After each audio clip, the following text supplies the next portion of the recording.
Most people don't lose themselves all at once. It happens quietly, one small compromise at a time. Ava didn't know it yet, but somewhere along the way, she had stopped asking herself a simple question. What do I want? Every morning began the same way. A cup of coffee, her journal, a few quiet moments before the world asked something of her.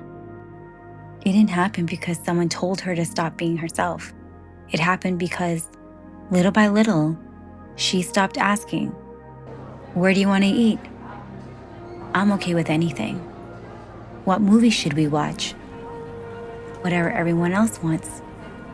What do you feel like doing this weekend? I'm good with whatever. At first, it felt harmless.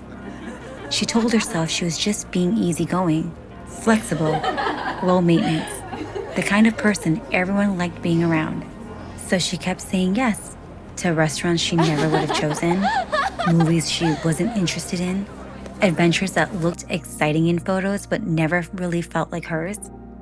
The strange thing about losing yourself is that it rarely feels dramatic.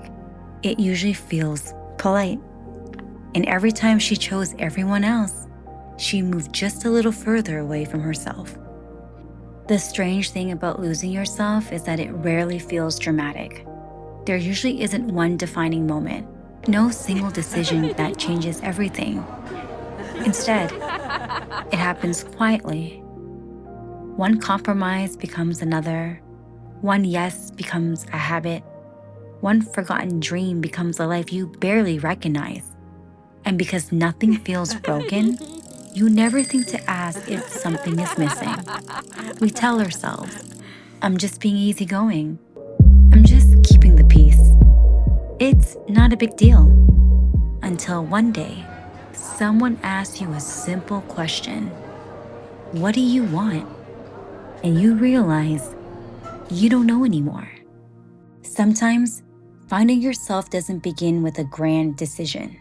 It begins with a single, honest answer. Maybe not to someone else, but to yourself.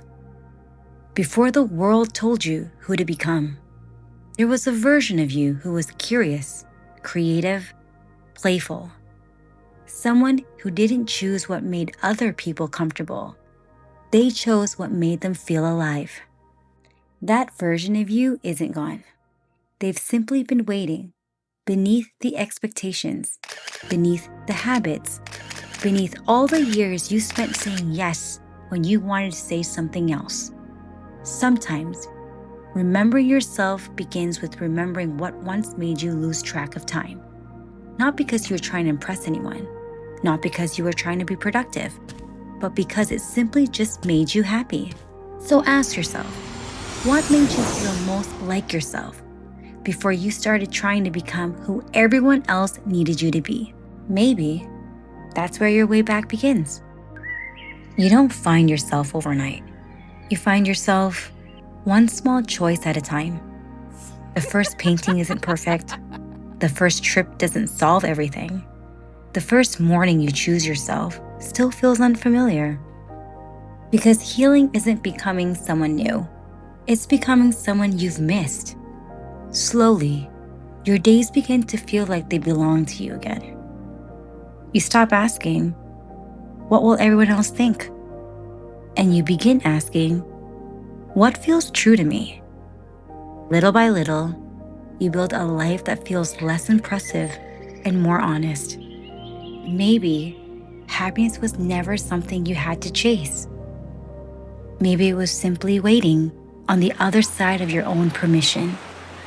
And maybe today is the first day you choose yourself again.